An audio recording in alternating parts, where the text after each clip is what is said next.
अस्सलाम वालेकुम। आप सोच तो रहे होंगे कि मैं हंस क्यों रहा हूँ।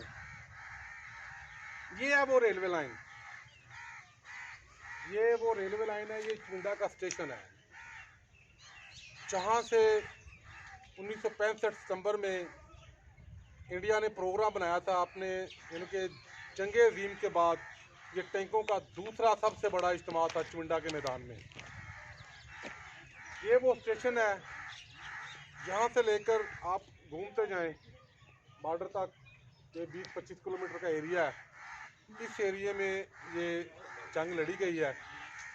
इस रेलवे लाइन को क्रॉस करना चाहते थे वो, लेकिन पाकिस्तान आर्मी ने उसको क्रॉस नहीं करने दिया। यहाँ पे तारीख रकम हुई है। ये वो इलाका है तारीख, यानी कि टेक्निकली लिहाज से भी, और जब पाकिस्तान आर्मी ने देखा है कि दुश्मन का दबाव हद से ज़्यादा बढ़ चुका है, तो फिर दो चीज़ें, टेक्निकल जंग के अलावा दो चीज़ें, एक तो पाक सफाइया का किरदार, और सबसे बड़ा किरदार हमारे उन जवानों का है जिन्होंने अपने सीने से बम बांधे हैं, टैंकों के नीचे लेटे हैं और दुनिया को नया सबक दिया है कि वतन ही सब कुछ है, कुछ भी हो जाए। आए जी, हम आए हैं चुंडा स्टेशन पे, आपको चुंडा स्टेशन दिखाते हैं।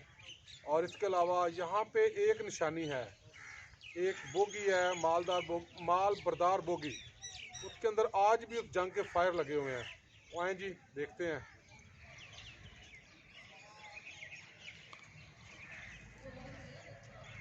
यह है जी सामने चुंडा का रेलवे स्टेशन।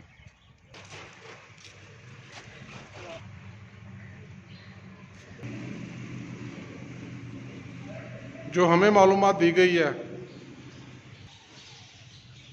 उसके मुताबिक ये नई इमारत है जिसमें हम खड़े हैं।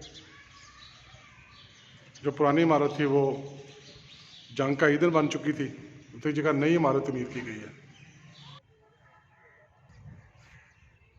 ये आप देख रहे हैं, ये चुंडा का स्टेशन है, इसका नाम लिखा हुआ है ये सामने। ये सामने जो आपको ट्रैक नज़र आ रहा है ये लाहौर से आ रहा है, और ये ट्रैक जा रहा है जी सियालकोट की तरफ। मेरी कोशिश है आपको मुख्तलिफ तरफ से चुंडा का स्टेशन दिखा। ये सामने मेन इमारत है स्टेशन की, और ये ट्रैक जा रहा है सियालकोट की तरफ। ये जहाँ बच्चे खेल रहे हैं, जहाँ पे पुराने स्टेशन की इमारत थी, गोलाबारी की वजह से वो बिल्कुल डैमेज होगी, जिसकी वजह से ये जो आपको पहले इमारत दिखाई है ये तमीर की गई है। और ये सामने वो बोगी है जिस पर आज भी गोलियों के निशान देखे जा सकते हैं। ये देख रहे हैं जी,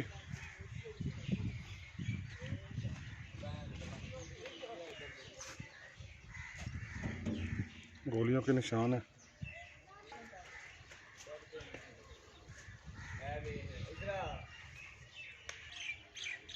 यहाँ से फायर बाहर निकला हुआ है, ये आज भी ऐसे की ऐसे पड़ी है। और स्टेशन की जो बिल्डिंग है वो वहाँ ये तमीर कर दी गई है। तो आइए जी, अब वो इलाका देखते हैं जहाँ ये जंग लड़ी गई है, वहाँ पे चलते हैं। जी आप देख रहे हैं जी, ये है वो इलाका, ये 20 से 25 किलोमीटर का इलाका है बॉर्डर तक, लेकिन मैं थोड़ा सा आपको दिखा रहा हूँ नमूने के तौर पे। ये वो जगह है जहाँ पे दूसरी जंग अज़ीम के बाद टैंकों का दूसरा बड़ा इज्तिमा हुआ था, और यहाँ पे सैकड़ों के लिहाज से इंडियन के टैंक जो तबाह हुए थे, नकारा हुए थे, और इबरतनाक शिकस्त हुई थी उनको।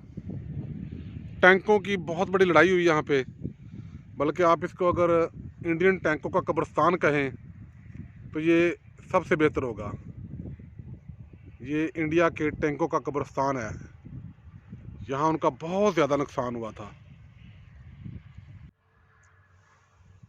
दोस्तों, आपने देखा है आज चुंडा आए हैं, हम घूमे फिरे हैं, ठीक है। हम कोशिश करेंगे यहाँ के जो बूढ़े लोग हैं उनसे कुछ मज़ीद स्टोरियाँ सुने, मज़ीद उनसे पूछें। पहली बात, कुछ बातें मेरे दिल में है, मेरे जहन में है, आज मैं वो करना चाहता हूँ, बेशक किसी को बुरी लगे। सबसे पहले मैं ये एक सवाल करना चाहता हूँ, ख़ासकर अपने इंडियन दोस्तों से जो फेसबुक पे मेरे साथ या और सोशल मीडिया पे उनसे बहसों में बासा होता है। आप 65 की जंग देख लें, कहाँ पे लड़ी गई? हमारी सरजमीन पे। 71 की जंग को गौर से पढ़ें, तस्बात को निकाल के, जो झूठा प्रोपोगंडा है जो लोगों ने फैलाया हुआ है, जो आपका मीडिया कर रहा है, उसको बाय साइड पर रख के बिल्कुल गैर जानबदार होके वो भी कहाँ पे लड़ी गई, कैसे लड़ी गई, कैसे दरअंदाजी की गई। यानी कि हर बार ऐसा ही हुआ है। और अब मैं बिल्कुल साफ साफ लफ्ज़ों में बता रहा हूँ, आइंदा ऐसा नहीं होगा, हम होने नहीं देंगे।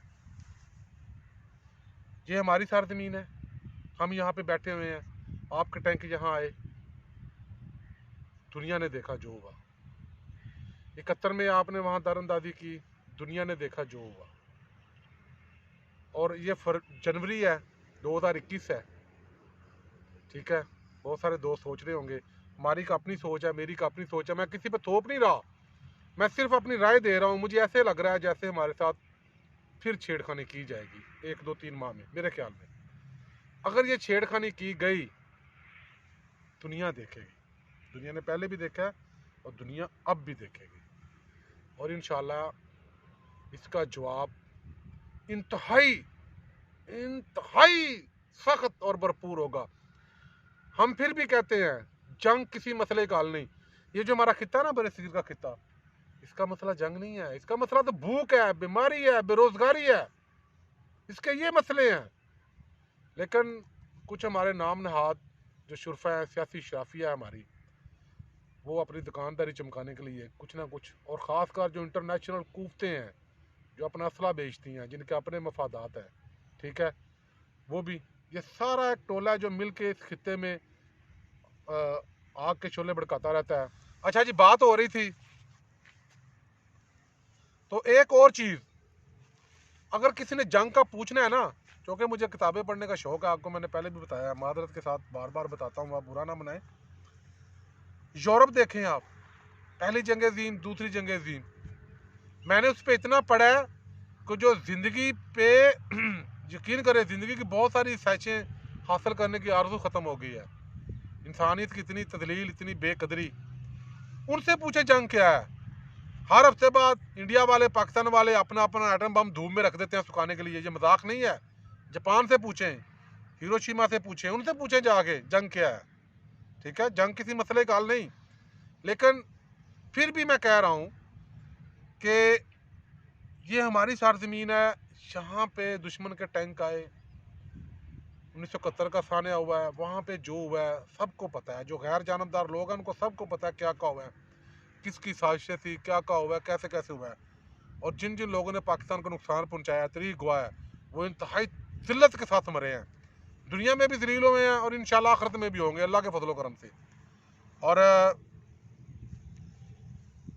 जो पढ़ा लिखा तबका है हमारे खित्ते का, जो बाशऊर तबका है हमारे खित्ते का, उसे चाहिए कि नई नस्ल को हक़ाइक़ से रोशनास करवाएं, उन्हें सच्चाई बताएं, ना कि झूठ।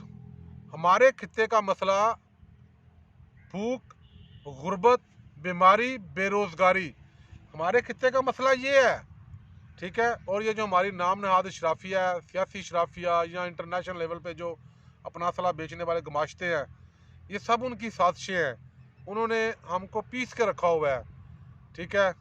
तो दोस्तों, मैं एक बार फिर कह रहा हूँ, अल्लाह ताला इस खित्ते की हिफाजत करे। क्योंकि याद रखना, कभी कोई मुल्क तरक्की नहीं करता, कभी कोई मुल्क तरक्की नहीं करता, हमेशा खित्ते तरक्की किया करते हैं, ठीक है। अगर ये खित्ता, इसमें 5-7 ममालिक हैं बड़े सगीर में, अगर एक ममालिक तरक्की करेगा तो उसके असरात दूसरों तक भी जाएंगे। अगर एक मुल्क में बदअमनी होगी तो उसके असरात दूसरे मुल्कों तक भी जाएंगे। इसलिए हक़ाइक़ को सोचें, नफ़रतों को साइड पर रखें, प्यार और मोहब्बत को तकसीम करें, लोगों में तकसीम करें, ठीक है। और ऐसी बेबुनियाद, बेसर सरापा बातें जो आपका मीडिया या दूसरे बताते हैं, उन पर इतनी तवज्जो ना दें, सच्चाई की तरफ तवज्जो दें, ताकि ये हमारा खित्ता तरक्की कर सके। मैंने जो कहना था वो कह दिया। खुश रहें, शाद रहें, आबाद रहें।